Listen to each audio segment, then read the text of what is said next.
Hello everyone and welcome back to the channel. My name is Amisid and today I'm doing a showcase of my just about 7 million DPS Ellie hit raider. This is a character that I have been playing more or less since League Start. I started off with a BF, BB raider and then I moved over to an Ellie hit raider just because I didn't love the BF, BB playstyle, and Ellie hit raider has been really fun. You can see here in the video that the clear is really nice.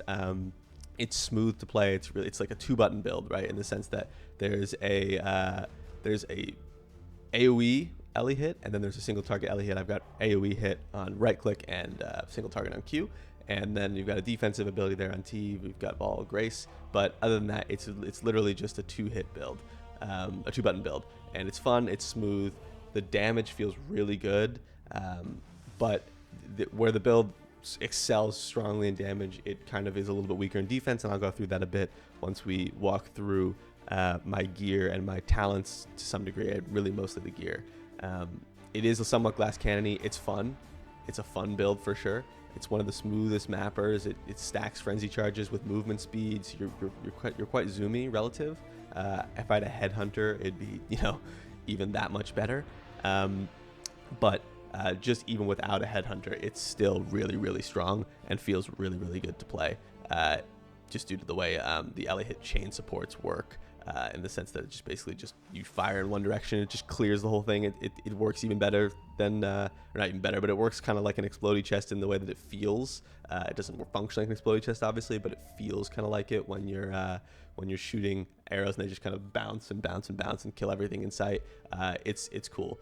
A little trick in ultimatums, though, that's super rippy, I would say. There's a lot of percent. I mean, it's rippy in general, but it's especially rippy for a character that's not defense stacking. But it is a very fun character, and I recommend, if you're looking for a bow build, that this is a good one to do for sure. Anyway, now let's go ahead and transition to talking about the gear. Alrighty, everybody, and we are back. And just to walk through my gear and my POB just a bit, so now that you've seen the gameplay showcase of sort of how this build functions in a map, let's just walk through the gear. My gear is far from being optimized. I want to point that out right now. It's relatively budget, all things considered. It's not too expensive for what this build can be, right? I mean, you'll see elemental hit raiders doing hundreds of millions of DPS later in League, at least POB DPS at the minimum. And this is far from that. This is merely about a 6.77 million DPS Ellie hit raider. And I'll walk through the gear just a bit. So my bow, I'm just basically, it's a standard bow of +3 socketed gem bow with an additional arrow. Ideally you want to get fires additional 2 arrows, and those are 30x or whatever it is. But this bow I think cost me right about 3 or 4x, something along those lines. Helmet, Asanas Chant, pretty straightforward. It basically just triggers my Wave of Conviction, so applies an exposure debuff, which gives me a huge damage increase. The enchant, I'd like an Ellie hit enchant, but this is just what I happen to naturally pick up running labs. And it's not terrible because it gives me a little bit of extra mana and allows me to level precision a little bit further than I might otherwise. But it's far from an ideal enchant. You really do want the Ellie hit enchant. Neck, I'm using the Zoph's Blood. This is pretty standard. You'll see on any kind of PoE ninja. It gives you Avatar Fire, which is just huge damage. It gives you all that conversion. It gives you the pen. It gives you the covered in ash. It's really a nice neck. And then I enchanted with Lava Lash, or anointed with Lava Lash. And this was about 3x when I bought it, and this was about 4. So total we're at about 10x. This quiver, with the double resist, the crit multi, and the additional arrow plus the life on this base, I think it cost me about 3x, I want to say. It's a pretty good quiver. I mean, ideally I wouldn't need so many res, and I could have spots for other good mods, but for now I need the res on that. Rings. So rings, I mean, this build you really need a lot of int and strength. I'm over strength capped by quite a bit, so there's strength I could afford to lose on maybe like this ring here. But the accuracy is really important. The non-channeling skills is really important, because if you're just holding right click or holding Q, you don't want to be constantly running out of mana if your leech isn't enough. So it's important to get that non-channeling skills, minus mana cost. Accuracy is good. Strength, crit is super important on this build. Gives you a lot of damage. And max life and obviously defensive stats. LA damage with attack. It's a similar idea here. Max life. This is a better ring than this, I think, overall. Despite the accuracy is nice though. My gloves are of my worst piece, I think, because so obviously the fizz damage, leech does nothing. It's all LA damage, but the resistances, the max life, the strength, it's pretty. These could be easily replaced with, you know, a pair of attack speed gloves or something along those lines. Those probably would be good, like an attack speed set with some decent resistances, better life. This has a lot of life, which is nice, but could obviously be a lot better. Belt, similar thing, not too great, but could be worse. Has wed, which is nice, 42% wed plus 12% damage, which is a nice slot. T1 life and good, at least decent resistances, not incredible. I think when I bought this at the time, it was like week 1 of the league, and it cost me, like, I want to say an X, but it's not worth that much now, I wouldn't assume. But it's not a bad belt.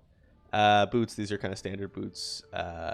These are like 2C. You know, you can get these for like 2C. They're just really good for this build. They give you max frenzy charges and movement speed with frenzy charges, so you move a lot faster. You get additional dodge with frenzy charges. They're pretty nice. And they're also really cheap to get.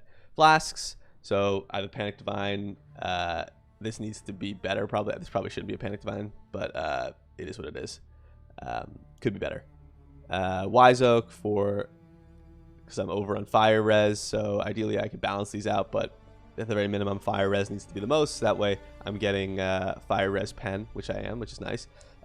This is a minimum roll, reduced charge, dying sign. I think I paid 1.3 or 4x for this at the time. I don't know how much it is now. The AoE roll is low, but the reduced charges I think is I mean, because you see it's 27 out of 60, so that means I can get 2 charges per single run of the flask, which is nice.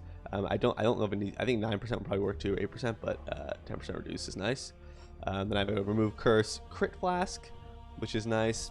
And then I originally was running a Quicksilver, but I changed it to give me a Stibonite. Probably could be better. A Jade flask is probably what I should be using, but I am not, because I think, let's see, evasion. Yeah, it's not going to get the same. So it's not as good. I'd rather be using a Jade flask, but I was testing out a bunch of different flasks, and I think I just ended up leaving this one in. Oh, I forgot my chest. So my chest is terrible. It's literally just a basic 6-link with some res. It's the worst piece of gear I have, probably, besides my gloves, I'd say. Should easily be replaced with some attack crit chest once you have the money. But I like this build. I just don't think... I love the playstyle, and it's really fast, and it's fun. But I don't know. There's something about it that it's... The defense scaling is limited. The defense could easily be scaled with flasks, right? My flasks are not 100% optimized, and that would help.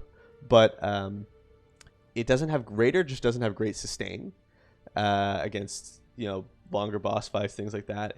This build can easily kill like a Cyrus 8 or a Cyrus 9. It's not a problem, but I'm worried about later boss fights and more challenging encounters like the Feared and things like that. Like it's not going to be able to beat the Feared easily without scaling damage dramatically to be able to just basically glass cannon my way through. So I love this build. I think dodge builds in general are just not my playstyle at the end of the day, because you'll see here that we have we're running phase acrobatics and acrobatics, so it is a dodge build, and I think that dodge builds are fun. It's basically like you're dodging, you're not going to hit until you get one shot immediately, and I don't love that. You will die on this build. It's just like inevitable. It's a fun build. It's a really, really fun build, and it's one of the fastest clearers I've played. But it is on the somewhat more glass cannon-y side. Again, could certainly be optimized. Don't get me wrong, and I'm aware that there's optimizations we make in defense and offense dramatically, defense somewhat. But I decided that I didn't really want to pursue the build any further to go through with a lot of these optimizations, just because I was getting kind of tired of the playstyle, so I wanted to switch it up. So I'm actually going for a cock assassin now, which will be kind of fun. And I've never done that build before, so we'll see how it goes. Anyway, I will link the POB, but I just want to say as a caveat that I am going to be probably selling my gear here and moving on. So the gear won't be loaded. I won't unspec a lot of this stuff except for the clusters, I guess. So note this now, what the clusters are. We've got just drive the destruction, fuel the fight, martial prowess. We've got hemorrhage and pressure points. I think this is also This is just pressure points. Hemorrhage is bad. There's another mod I want, but I can't remember the name. These certainly could be optimized further. Again, combat focuses are standard Ellie Raider stuff. This is Feed the Fury and Martial Prowess. It's just Leech, basically. I don't have the points. If I was level 95, I would spec into this, but I'm not. This is just a crit chance. Max Life Jewel could be better, certainly. And then a Watcher's Eye with just Pen Anger, which is like 50C. It's nothing. So yeah, take a look, because I am going to be unspecking and selling all this gear pretty much off to fund my other build.